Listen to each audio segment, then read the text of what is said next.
Global skill development mission में आपका स्वागत है। हेलो फ्रेंड्स, ट्रिपल सी की इस सीरीज़ में आपका स्वागत है और मेरा नाम है वरिंदर सिंह। हम इस सेशन से सबसे पहले चैप्टर की बात करने वाले हैं, जहां हम अपने बेसिक कंटेंट की जानकारी लेंगे। ट्रिपल सी में जो सबसे पहला चैप्टर है उसमें कंप्यूटर क्या है, उसके कंपोनेंट्स कौन कौन से हैं, कंप्यूटर का विकास किस तरह से हुआ, अर्थात कंप्यूटर किस तरह से विकसित हुआ, कंप्यूटर के पार्ट्स कौन कौन से हैं, आज की डेट के हिसाब से नए नए आईटी गैजेट्स क्या हैं, उनके यूजेस क्या हैं, और कंप्यूटर हार्डवेयर सॉफ्टवेयर किस तरह से, और कंप्यूटर के कंपोनेंट्स हार्डवेयर और सॉफ्टवेयर की कॉन्सेप्ट के बारे में भी हम इस सेशन में जानने वाले हैं। मैं आपको बता दूं, इसमें बेसिक से लेकर एडवांस तक सारी जानकारी है। ट्रिपल सी के संदर्भ में बता दूं कि एग्जाम्स में जो क्वेश्चन पूछे जाते हैं उससे रिलेटेड जानकारियां हम यहाँ पे पहले से आपको बताने वाले हैं, ताकि आपको एटलीस्ट उस सैम्पल डेटा से ये आइडिया हो सके कि एग्जाम में किस तरह के क्वेश्चन पूछे जाएंगे। इसके अतिरिक्त इसके साथ हमारी एक पीडीएफ बुक भी है, जो हमारी वेबसाइट, जो आपको यहाँ नीचे की तरफ स्प्लैश होती हुई दिखाई देगी बार बार, उससे आप डाउनलोड सेक्शन से जाके डाउनलोड कर सकते हैं। सैम्पल क्वेश्चन आंसर्स भी काफ़ी सारे हमने पहले से ढूंढे हैं, जिस पिछले सालों के सोल्ड क्वेश्चन आंसर्स भी हैं और नए क्वेश्चन आंसर्स भी जो आ सकते हैं वो भी शामिल किए गए हैं। ये भी आप प्राप्त कर सकते हैं नीचे दी गई वेबसाइट के एड्रेस से, उसके डाउनलोड सेक्शन से। तो आइए शुरुआत करते हैं। आइए सबसे पहले बात करते हैं कंप्यूटर की परिभाषा की। कंप्यूटर एक ऐसी इलेक्ट्रॉनिक मशीन है जो यूज़र के द्वारा दी गई कमांड को या इन्फॉर्मेशन को एक्सेप्ट करता है, उन सभी कमांड्स को यूज़र के निर्देशानुसार उस पर कार्य अर्थात प्रोसेस करता है और हमें आउटपुट प्रदान करता है। तो कंप्यूटर एक ऐसी इलेक्ट्रॉनिक मशीन है जो यूज़र अर्थात आपके द्वारा, जो व्यक्ति कंप्यूटर को यूज़ करता है उसे कंप्यूटर का यूज़र कहा जाता है। जैसे मैं अपना कंप्यूटर यूज़ करता हूं तो मैं कंप्यूटर का यूज़र कहा जाऊंगा, और यदि आप अपने कंप्यूटर का यूज़ करते हैं तो आप कंप्यूटर के यूज़र कहे जाएंगे। तो जो व्यक्ति कंप्यूटर का यूज़ करता है वह यूज़र कहलाएगा। जब वो यूज़र कोई इन्फॉर्मेशन या कमांड कंप्यूटर को देता है और कंप्यूटर उसे एक्सेप्ट करता है अर्थात प्राप्त करता है, और उन कमांड्स के अनुसार कंप्यूटर कुछ प्रोसेस करता है और फिर हमें कुछ आउटपुट प्रदान करता है, तो इस तरह से कंप्यूटर एक प्रक्रिया पूरी करता है, यूज़र से निर्देश लेने वाली, और उसके पश्चात उन निर्देशों पर कार्य करना और अंत में उन निर्देशों के अनुसार आउटपुट प्रदान करना। मैं आपको राइट साइड पे दी गई तस्वीर के अकॉर्डिंग आपको समझा देता हूँ। यदि आप लेफ्ट सेक्शन में देखें तो इनपुट डिवाइसेस दी गई हैं, जैसे कीबोर्ड, माउस और माइक। ये वो डिवाइसेस हैं जिनके द्वारा हम अपनी कमांड्स को कंप्यूटर को बता सकते हैं। कीबोर्ड से आप लिख के समझा सकते हैं, माउस से बटन दबा के, और माइक से बोल के।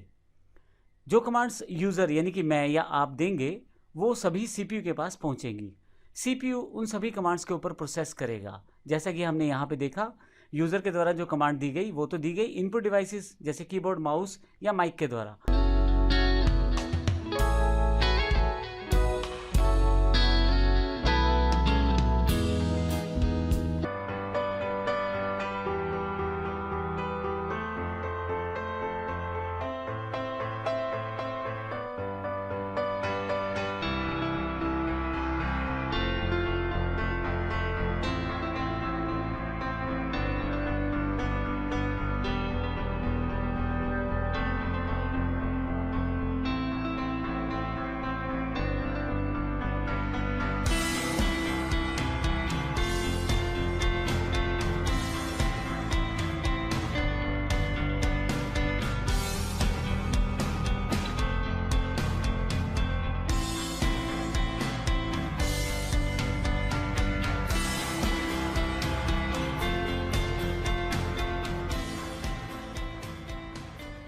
और कंप्यूटर को उन पे प्रोसेस करना है तो सबसे पहले कंप्यूटर पे वो जाएंगी सीपीयू के पास, जो ऊपर वाला ये बॉक्स मैंने यहाँ दिखाया है। सीपीयू उन सभी निर्देशों के अनुसार प्रोसेसिंग करेगा अर्थात उन पे प्रक्रिया करेगा, कार्य करेगा। अंत में आपके पास आउटपुट डिवाइसेस पे उसका आउटपुट प्रदान करेगा। अगर आपने किसी वीडियो को देखने का निर्देश दिया है तो वो वीडियो देखने के लिए आउटपुट डिवाइस की तरफ ले जाएगा, जैसे एलसीडी, एलईडी या मॉनिटर। परंतु यदि आपने कोई गाना चलाया है तो हो सकता है आपको हेडफोन से आवाज़ आ जाए। परंतु यदि आपने उसी आउटपुट को पेपर पे प्राप्त करने की कोशिश की है तो आप प्रिंटर से उसको प्राप्त कर सकते हैं। तो मुख्य बात ये हुई कि आप इनपुट डिवाइसेस से निर्देश देते हैं कंप्यूटर को, सीपीयू उन पे प्रोसेस करता है और आउटपुट डिवाइसेस उन निर्देशों के अनुसार कार्य करते हैं। यहाँ एक एक्स्ट्रा वैसे ही एग्जाम्पल के मैंने यूपीएस का एक पिक्चर लगाया है। यूपीएस का मतलब है अनइंटरप्टेड पावर सप्लाई, अर्थात आपके कंप्यूटर को एक पावर मिलती रहती है रेगुलर, ताकि अगर किसी कारण से लाइट चली जाए तो आपका कंप्यूटर डायरेक्टली बंद ना हो। आइए आगे चलते हैं।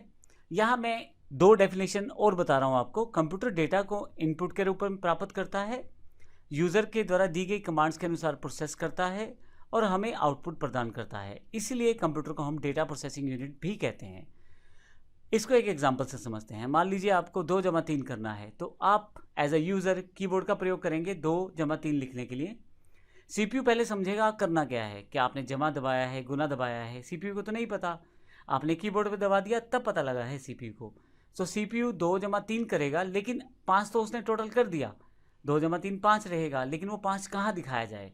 अब वह इसे आउटपुट डिवाइस, यदि स्क्रीन पे दिखाना चाहते हैं तो एलसीडी एलईडी, यदि आप आवाज़ के रूप में सुनना चाहते हैं हेडफोन, और यदि आप प्रिंटर के द्वारा पेपर पे आउटपुट चाहते हैं तो प्रिंटर का प्रयोग करेंगे। तो इस तरह से हम अपने निर्देशों को कंप्यूटर तक पहुंचाते हैं और कंप्यूटर उन पे कार्य करके हमें आउटपुट प्रदान करता है। कंप्यूटर को हिंदी भाषा में संगणक भी कहा जाता है। एक्चुअली ये लैटिन भाषा का शब्द है कंप्यूटारे, उससे यह हमारा शब्द बना है संगणक, अर्थात गणना करना। तो इस तरह से कंप्यूटर की परिभाषा की जानकारी मैं आपको बता दूं। इस पूरी सीरीज़ में हम कंप्यूटर के बेसिक से लेकर एडवांस तक की काफ़ी सारी चीज़ें जानने वाले हैं, सीखने वाले हैं। तो हर एक लेक्चर को आप ध्यान से देखें और उसमें दी गई जानकारी को आप प्राप्त करें। धन्यवाद।